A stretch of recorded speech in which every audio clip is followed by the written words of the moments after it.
now you have this sort of phenomenon of WeWork, where you have a lot of people that are moving from their apartment into WeWork, but you also have bigger companies that maybe 10, 20, 30, 40, 50, maybe even 100 people that are in WeWork, which is sort of a new phenomenon.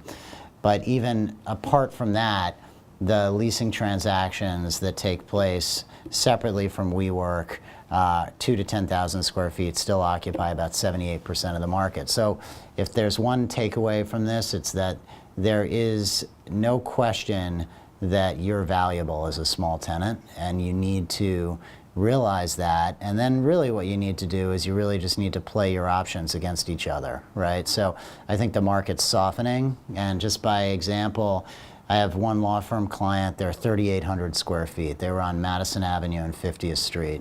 And they were in a situation where they were actually above market. So they had signed a lease right before the crash in 2007. They signed a 10-year lease, so they were significantly above what the current market was. The market since 2007 in Midtown has actually gone down. So by way of example, I did a deal in 2007 for $68 a foot, on Madison Avenue and 50th Street.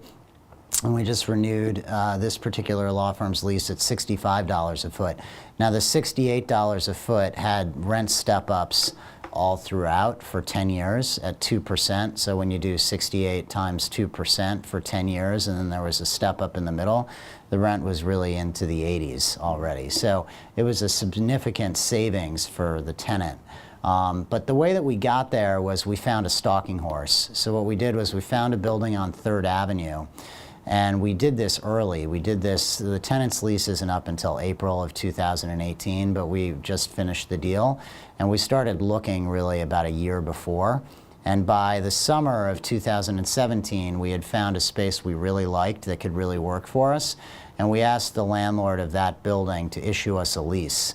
And then in the midst of them issuing us a lease, the existing landlord came back to us and said they were really anxious to try to work something out with them, and at which point we basically said, look, we're negotiating a lease in a building on 3rd Avenue, and the landlord, and then we actually told them what building it was, and we sent them the term sheet of the building that had sent to us, so they were really clear about what the value that we were going to be able to save this tenant was. And so then they came back to us and they made us an even better deal.